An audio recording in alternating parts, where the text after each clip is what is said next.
ಮಾಗಲಕೋಟೆ ಕಂದಕಟ್ಟಿ ತುಂಬಿರುವ ಮಣ್ಣು ಮತ್ತು ಕಸವನ್ನು 15 ದಿನದೊಳಗೆ ತೆರವುಗೊಳಿಸಿಕೊಳ್ಳಲು ತಾಲೂಕು ಕಚೇರಿ, ಪುರಸಭಾ ಮುಂಭಾಗ ಮತ್ತು ರಸ್ತೆಗೆ ಸುರಿಸಲಾಗುವುದು ಎಂದು ಕೆಂಪೇಗೌಡ ಅಭಿವೃದ್ಧಿ ಸಮಿತಿ ಅಧ್ಯಕ್ಷ ಎಚ್.ಎಂ. ಕೃಷ್ಣಮೂರ್ತಿ ತಿಳಿಸಿದರು.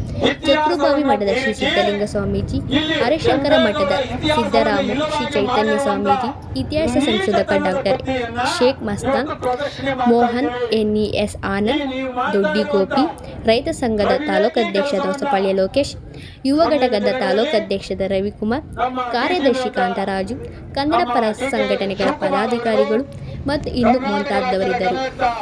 ಸಿದ್ದರಾಮಯ್ಯವರಿಗೂ ಮನವಿಯನ್ನು ಕೊಡ್ತೀವಿ. ಅವ್ರು ಯಾವುದೇ ಕಾರಣಕ್ಕೂ ಇಂಥ ಅನ್ಯಾಯ ಕೆಲಸಕ್ಕೆ, ಈ ಅಧರ್ಮಕ್ಕೆ, ಇವರು ಮಾಡಿದ ಕರ್ಮಕಾಂಡಕ್ಕೆ ಅವತ್ತು ಯಾರು ಸಪೋರ್ಟ್ ಮಾಡಲ್ಲ.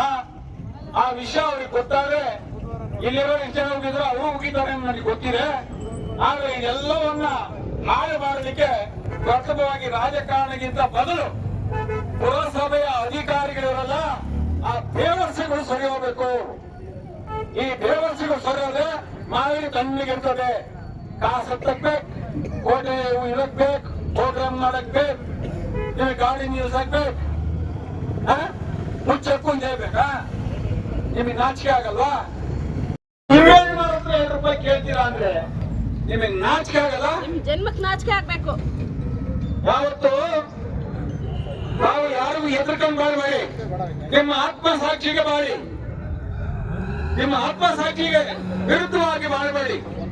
ನಾವೆಲ್ಲರೂ ಶಾಂತಿ ಪ್ರಿಯರಾಗಿದ್ದೀವಿ. ಇಲ್ಲಿ ಯಾವುದೇ ಗದ್ದಲಗಳಿಲ್ಲ, ಗದ್ದಲಗಳನ್ನ ಮಾಡುವಂತ ಅವಶ್ಯಕತೆ ಇಲ್ಲ. ಇದನ್ನ ಜವಾಬ್ದಾರಿ ಇರುವವರು ಮಾಡಬೇಕಾದಂತ ಕೆಲಸ. ಇವರು ಮಾರ್ಕೆಟ್ ಒಳಗಡೆ, ನಮ್ಮ ಕೆಂಪೇಗೌಡ ಕೋಟೆ ಒಳಗಡೆ ಕುರಿ ಮೇಕೆನೆಲ್ಲ ಸಾಕ್ತಾರೆ. ಆ ಮೇಕೆಗಳು ಕೇಳಿಕೊಂಡು 5 ಲೀಟರ್ ನೀರು ತುಂಬಿಟ್ಟು ಆ ದಪ್ಪ ಬಂದ್ಮೇಲೆ ಮಾರ್ತಾರೆ. ಇದು ಎಂತ ಜಾಗದಲ್ಲಿ ಕೆಂಪೇಗೌಡರು ಈ ಬೇವರ್ಸಿಗಳಿಗೋಸ್ಕರ ಕೋಟೆ ಕಟ್ಟಿಸಿದ್ರು ಅಂತ ಅವ್ರ ಮನಸ್ಸಿಗೆ ಬೇಜಾರ. ಇದಕ್ಕ ಕಟ್ಟಿಸಿದ್ದು ಇಲ್ಲಿ ಯಾರು ಬುದ್ಧಿವಂತರಿಲ್ವಾ? ಪುರಸಭೆಗಳಿಲ್ವಾ? ಅಧಿಕಾರಿಗಳನ್ನ ಚಂಡ ಹೊಡಿತಾರ? ನಿಮಗೆ ಮಾನ ಮರ್ಯಾದಿಲ್ವಾ? ನೀವು ಈ ಮಣ್ಣರಲ್ವಾ? ನೀವು ಕನ್ನಡಿಗರಲ್ವಾ?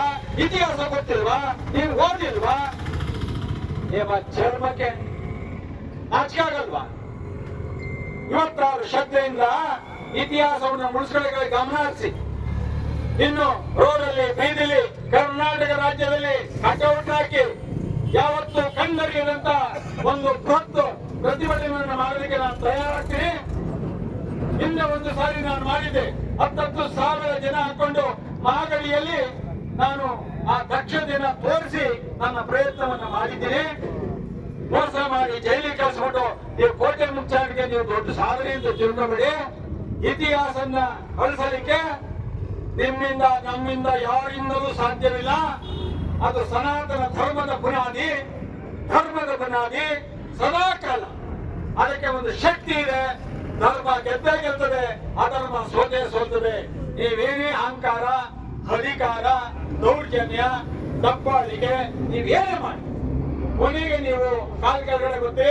ನಾವು ಇವತ್ತೇನು ಕೂತಿದ್ದೀವಿ, ಕಾಲ್ ಮೇಲೆ ಕಾಲ ಹಾಕೊಂಡು ನೀವು ಮಾಡಿದಂತ ಹಳ್ಳಿಗಳ ಕೆಲಸವನ್ನ ನಾವು ಹೇಳ್ತೀವಿ. ಆ ಕಾಲ ಕೊಡೋದಕ್ಕೆ ಬಿಡಬೇಡಿ. ನೀವು ದೊಡ್ಡ ಮನುಷ್ಯರಾಗಿ ಅಂತ ಹೇಳ್ತಾ, ಇನ್ನು ಮಾತಾಡೋರು ತುಂಬಾ ಜನ ಇದ್ದಾರೆ, ಹೋರಾಟಗಾರರು ಇದ್ದಾರೆ, ಮಹಾಸ್ವಾಮಿಗಳು ಇದ್ದಾರೆ.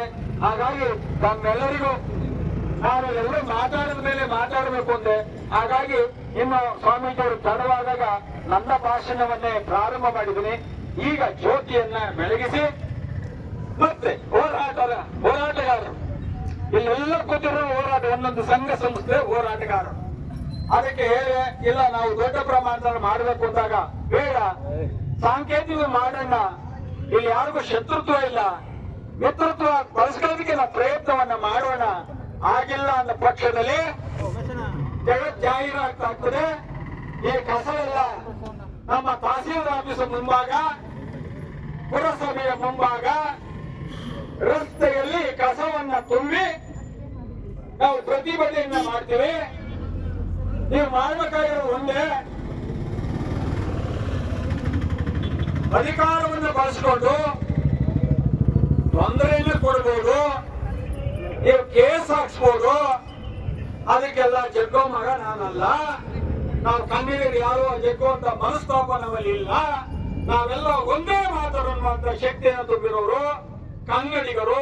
ನಮ್ಮ ರೋಮದಲ್ಲಿ ಕನ್ನಡ ಅನ್ನುವಂತ ಶಕ್ತಿಯನ್ನ ಬಲ್ಲವರು. ನಾವು ಯಾವಾಗಲೂ ಕನ್ನಡಿಗರು. ನಾವು ಯಾವತ್ತು ಕೆಂಪೇಗೌಡರಾಗಿ ನಿಂತಿರೋರು. ಹಾಗಾಗಿ ಭಾರತ್ ಮಾತಾಕ್ಕೆ ಮಾಗಡಿ ಕೆಂಪೇಗೌಡಕ್ಕೆ ಬಂಧುಗಳೇ ಅವ್ರ ಮನೆ ಮುಂದೆಗಡೆ ಇದೇ ತರ ಕಸ ಹಾಕತ್ತಾರ. ಅವ್ರ ಮನೆ ಮುಂದೆಗಡೆ ಹಿಂಗೆ ಕಸ ಹಾಕತ್ತಾರ.